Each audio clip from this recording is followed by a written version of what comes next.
Hello and welcome back to the lab. Today on the bench we have the continuation of this 7854. Going to keep on working on this unit and see if we can't get some of the meat and potatoes done on this one. If you caught the video before this, which goes into some of what the problems were with this unit and why we're doing the calibration to begin with, the horizontal, vertical, and digital sections of this scope are a little bit are definitely out of alignment. Demonstrably so. So it needs some help. We did decide to skip over the trigger section and the calibrator section. Spot check the calibrator, which I'll show here in a second, and it's running just absolutely fine.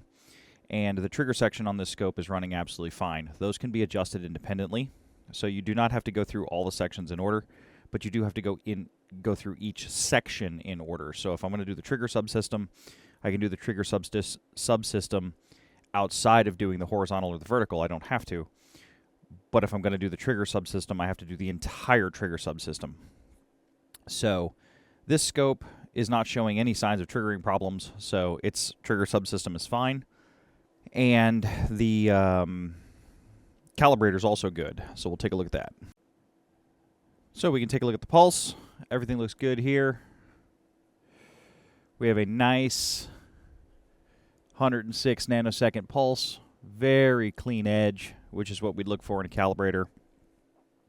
Amplitude is also good. I have it on the 0.4 volt setting, so it's off by 1.32 millivolts, so not terrible. Frequency-wise, we should be 1 kilohertz. We're off by subhertz. So we're within 1. It's totally fine. The first thing we need to do is we need to short TP41 and 141. And what we need to do there is center the horizontal. So what we need to look for is a trace that should be lined up dead center on the screen. This is some of the stuff that's starting to get off with this scope. So we're getting on with fixing the real problems. All right, so let's see how bad it is.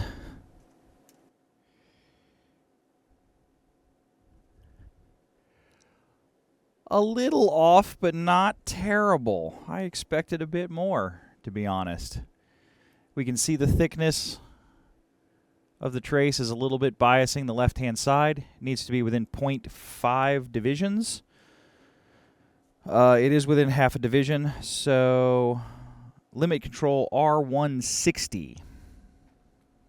So we will tweak R160 here real quick. Right about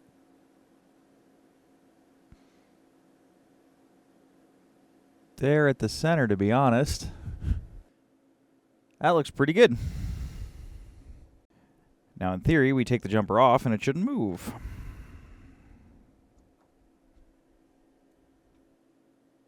And moved over a little bit to the right. But moving a little bit to the right is actually R15, which is going to be this pot in the back. That looks good there. The camera's slightly off angle. That's more straight on. So parallax issue even with the lens. All right, setting up for horizontal gain. We have a little bit of gain error, so I do need to adjust R30, and we're actually worried about these and the center 8. So the outliers at the extreme edges don't matter. It's the center 8 or center 9 divisions is what's important. So highlighted trace lined up in the middle. Line these up as best as possible. So there's sometimes a compromise between the A and B units and or the A and B bays, but we got it pretty close, so I don't mind that. We'll flip this over, and that looks pretty good as well, so we're good to go there. Okay, 5 microsecond sweeps, as we can see up here, and readout, and we're looking for jitter, which we have a little bit of. So we're going to adjust think it's R33.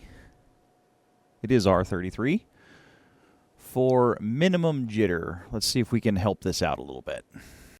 Well, we can make it infinitely worse. That would be terrible.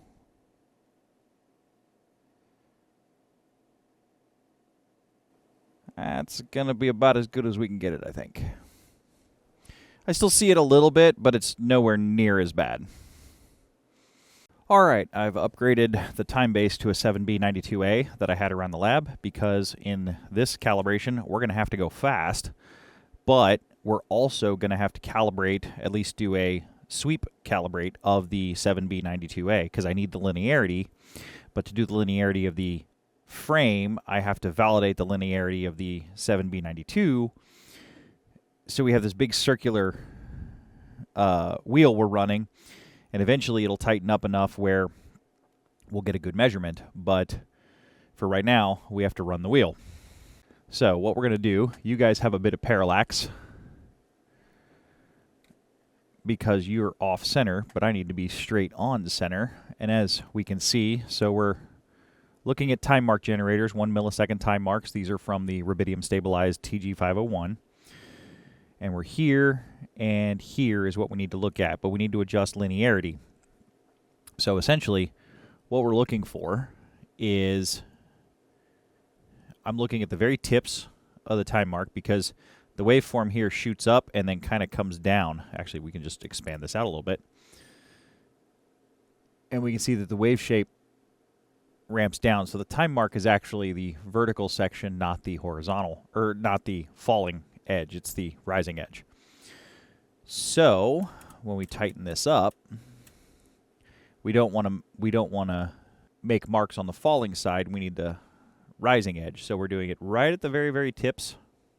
So center graticule line is where we're measuring, and I'm going to line this up with the position sensor or positioning control.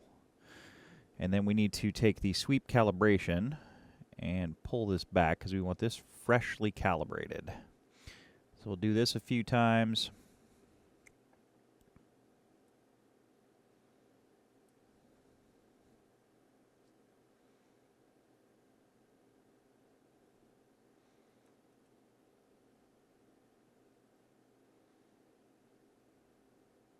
And there we are.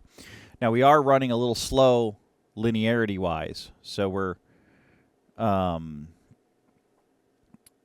the wave shape, because if I measure from the two extremes, it's moving a little bit. So my linearity is a little bit off. Spec calls for 0.05 divisions, which is a quarter of a minor division, which we do hit. So we're within a quarter of a minor division, so we do have linearity.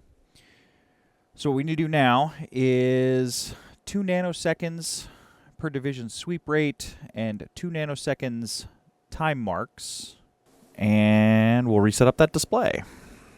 Okay, well, we do have some adjustment that's needed. So I have a timing mark on the center, and we should have points on every major graticule line, and as we can see, we're off by about a half a graticule, so about 0.4 divisions. So we definitely have some high frequency, high speed issues. Got to adjust some tuning capacitors. I need to adjust tuning capacitors C155 and C55, and I need to keep these balanced to keep the linearity of sweep. So we did find some of our skewed display problems. So we're really starting to get into the meat and potatoes of getting this lined up. And we're even going to check this at 2 nanoseconds, or I mean at 1 nanosecond. So we're going to check this with gigahertz sine waves before we're all said and done. So let me get this tweaked and adjusted, and I'll bring you guys back. All right, so here's where a few things get weird and the rabbit hole gets pretty deep pretty fast. I cannot get the screens to line up on this scope like I want them to. And I thought it may have been my 7B92A.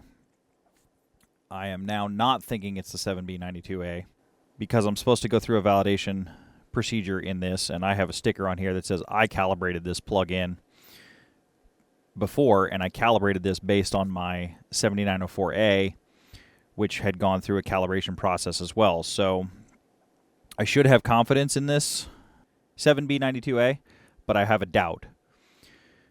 The TG501, which is over here, this is my signal source that is pulling a frequency reference off of the rubidium standard that's next to it. So this is outputting time marks like it's supposed to, but the real question is, do I have a functioning sine wave? And what's going on here? The next step in trying to figure out what's going on is, do I have a fault in the frame? Did this slip out of calibration? Or is my source messed up? So I have a really weird chicken and an egg problem. Well, I have a rubidium reference, which is locked to 1 pps, which I have confidence in. So the rubidium itself, I'm relatively sure in its frequency stability. We can check that with a frequency counter.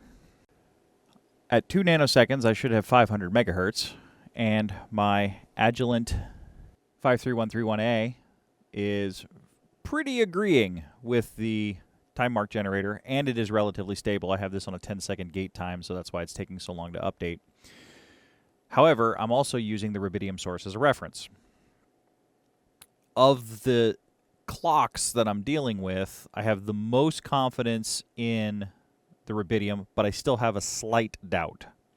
So I can't equivocally say it's the frame just yet. Odds are pretty good it's the frame, but we can't quite prove that yet. I would love for this counter, running on its own internal frequency reference, which may or may not be a little off, to get us in the ballpark of 500 megahertz to kind of prove out that my clock is running correctly, and that'll prove the frame. The big problem is there's not enough signal at the input to drive the counter. So I need to get more signal out of that time mark generator into the input so we can get an accurate count. So let's see what we can do about that. After a 16-minute gate time, because we're on 1,000 seconds, we have 500 megahertz. So we now have some agreement with the equipment. We have 2 frequency counters, one on the rubidium, one off the rubidium, that say 500. We also have, since I've readjusted the Timebase again, we also have a scope that agrees with 1 nanosecond time marks. So now this is pushing this scope to its limits. This is a 500 megahertz, but the 7804 is a 400 megahertz scope, so it should be all right. But we have 2 nanosecond time marks. So that validates my calibration on the plug-in, that validates my time mark generator, validates my frequency counter, validates my rubidium, and validates my other frequency counter as well. Because the 5345 is actually not hooked up to the rubidium. It's running on its own internal crystal. So we can be relatively sure at this point in time that these time marks are 2 nanoseconds and are functioning as expected. The only thing that I could have done to validate that a little bit better is use the 53230A, but this is backed up by the rubidium too, but I don't have the third channel for that yet. I haven't figured out which third channel I want to put in that unit, but it also doesn't have a high stability crystal, so it's backed up on the rubidium. So if the rubidium had been dying, that would have also have been affected. So we had to kind of back into validating all the test equipment to figure out if A, I had a problem with the frame, B, I had a problem with the sources. We're now relatively confident that we have a problem with the frame, not the sources. So let's take a look at the horizontal amplifier. All right, here's our horizontal amplifier, which is what we're looking at, and we actually have a pretty neat example of just a differential circuit. So we have lots of duplication. Here's our drive plates. So it's split about like this down the middle, and we have one drive section and the other drive section. The capacitors that I was adjusting are these tunable capacitors here, and where we're at is they won't calibrate. So the circuit seems to be running slightly fast, so we may have a cap that's opened up.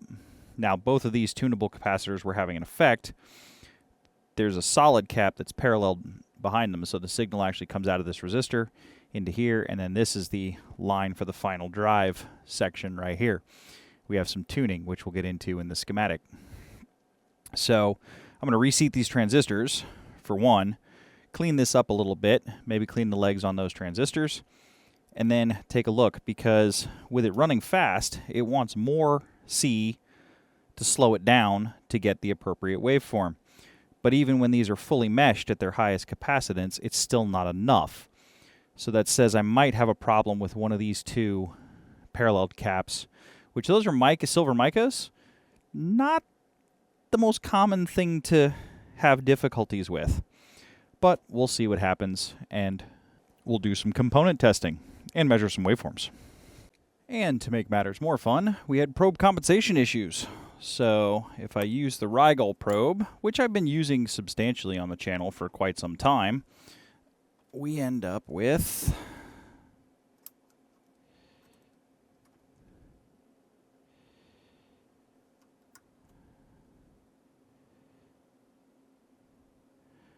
a capacitively coupled high-frequency signal.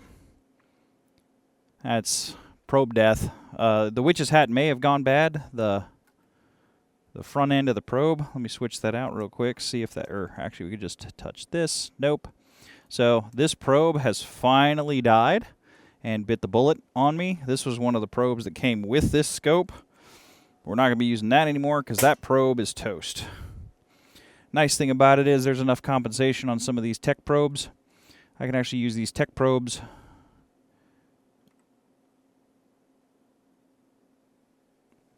if I could adjust the scope correctly. There we go. So we do have enough capacitance on the input to tweak the probe. And there we go. So I can use this tech probe in place of the Rigol. And if you have a probe that's marginal, throw it out. Once you've proven that it is the probe, it's gone. It will haunt you forever in the lab. It'll just keep coming up. Oh, yeah, this is the bad one. Oh, yeah, this is the bad one. Oh, yeah, this is bad. Get rid of it. Okay, here's the signals coming out of the input amplifier. And these actually look, at least on a first glance, to be all right. We have nice, good symmetry, which is what I would expect coming out of a differential amp. A little bit of glitching. I can make this kind of go crazy if I turn on the readout so you guys can actually see what the readout looks like.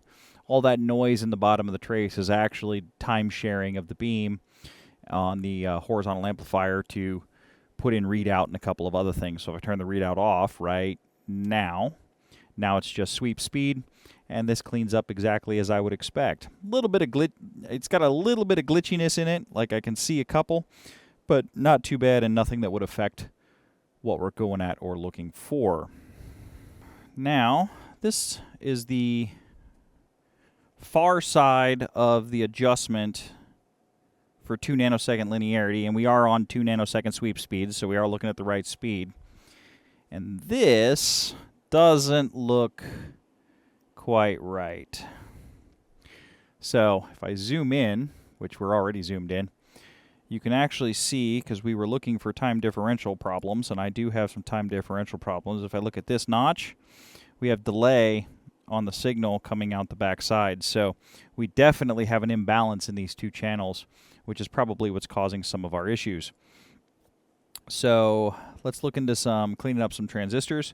The good news is we're in the divider amplifiers and active peaking circuit appears to be what's having some of the issues, because we know feeding into this, we actually have good solid signal.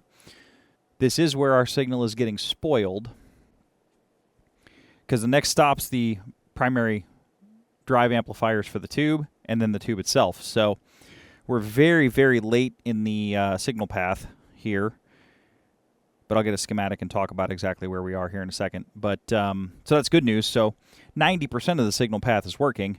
This last section is kind of slow. All right, I've moved the scope probes to take a look at this. The input to this capacitive tuning network, and I am now almost 100% sure we either have a problem with these variable capacitors or these solid capacitors is where our issue's going to be. The resistor feeds are right here, so the output of this resistor feeds these two capacitors in parallel.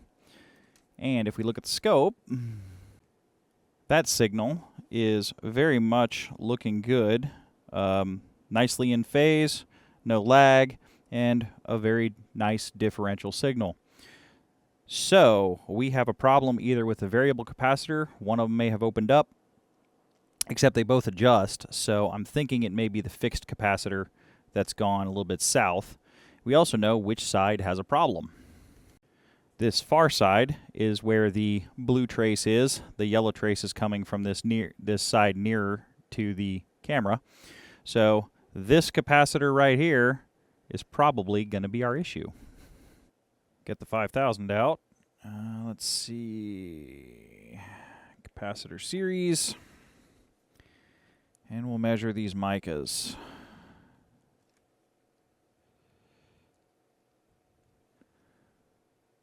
$70.6. That one's okay.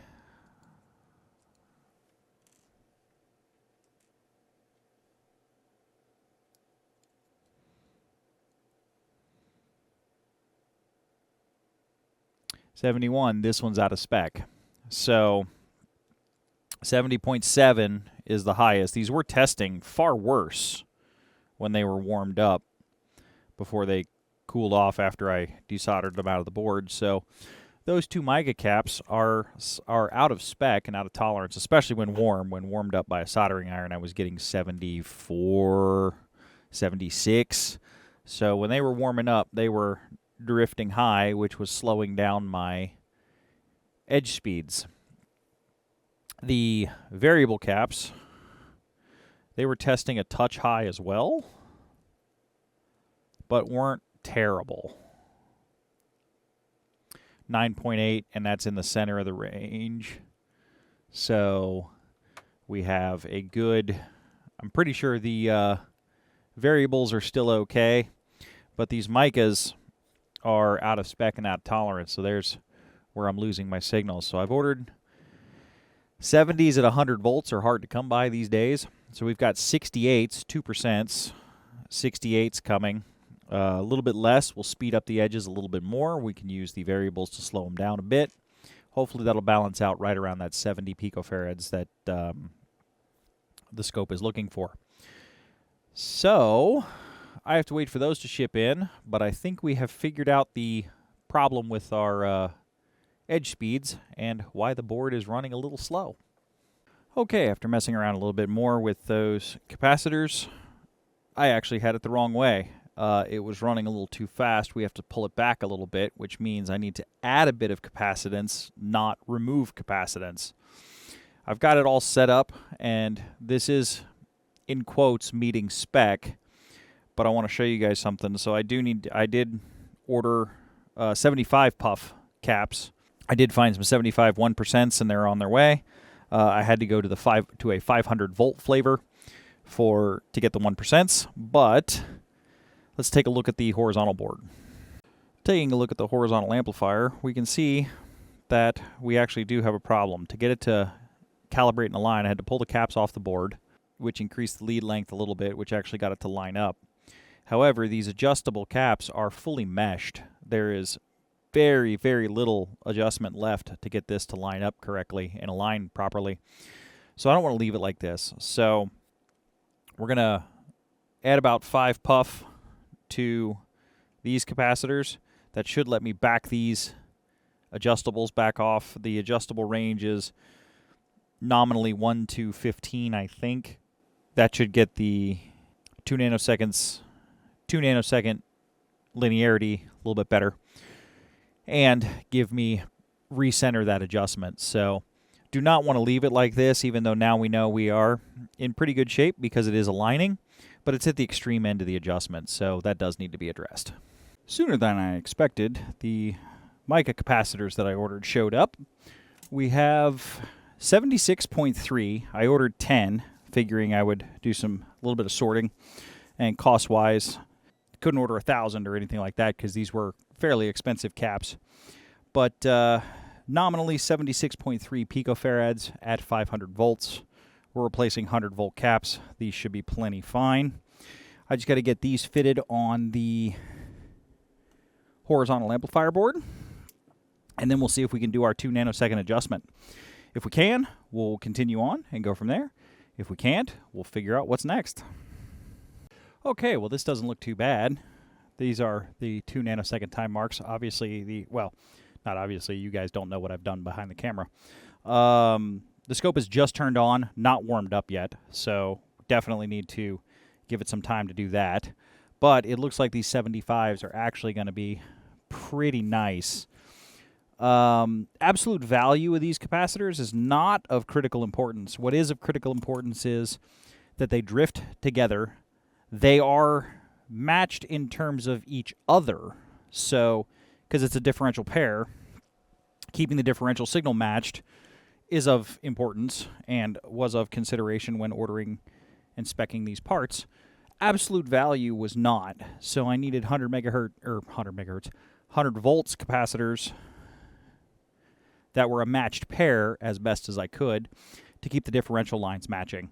And it looks like we've hit pretty good. The next question is, as it warms up, as the scope warms up and everything, are we going to be able to align it? If we are, perfect. This is going to be exactly what we need.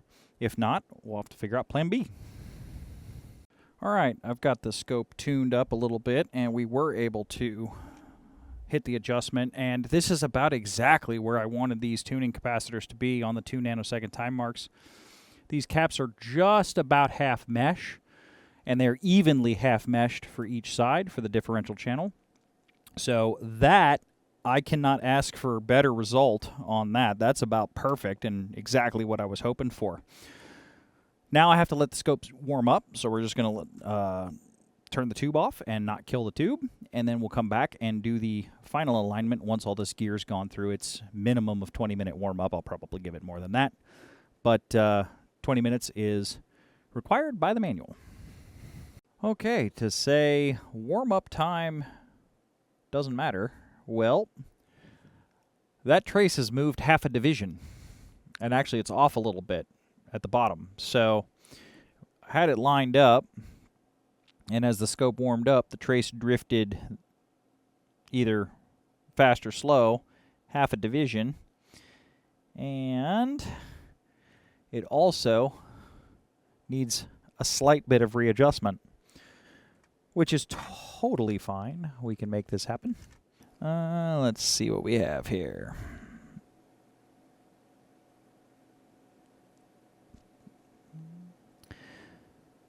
It's running a bit quick, so we need to add some capacitance.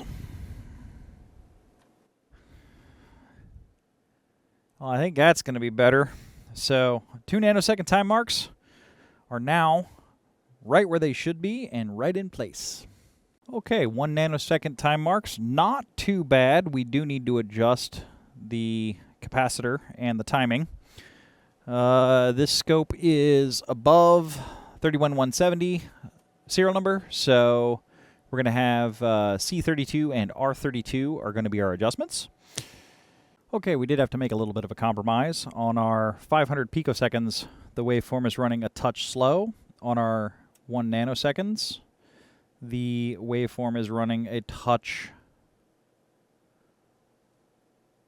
Sorry, 1 nanoseconds is running a touch slow. 500 picoseconds is running a touch fast. So that's about the best compromise I can get for the 1 nanoseconds timing. So the next step we have to check is the XY phasing. Okay, for the XY phasing, we do have one of the special Tektronix cables. This is a matched length BNC cable because we're doing a phasing check. These are also used for common mode rejection because the phasing on differentially length BNC cables can be a problem, especially with CMMR adjustments. Signal source is a 8904A, nothing crazy. This just needs to be a 35 kilohertz sine wave. And we have a lissajou pattern. So The Lissajous pattern needs to be open less than 0.28. The camera's kind of fuzzing it out a little bit. However, it is 0.2 divisions of display. So this is actually going to pass, and we're good. This is not an option 2 unit, so X and Y phasing adjustment is omitted, or the XY compensation is omitted and is only present in a option 2 unit. That actually concludes the horizontal alignment section of this 7854. Hang in there. I know this is dense and I know this is a bit rough, but we got 2 more sections to go before this scope is actually done. We have to do the vertical section and we have to do the digital section. So there's a lot to one of these, and we're moving along actually quite well. But for now, I'm going to break the video and make a part. Actually, I think this is part 2, so we will be up to 3 and 4 here in a little bit. So if you like what you're seeing, check out the Patreon page. Hit all the YouTube buttons, like, share, and subscribe. And if you'd like additional content, check out the Patreon page. Patreon's running ahead of YouTube videos, and the patron support to the channel helps keep videos coming up to YouTube and helps keep the lights on here in the lab. Their help, as always, is greatly appreciated. With that, I will see everybody in the next video. Bye for now.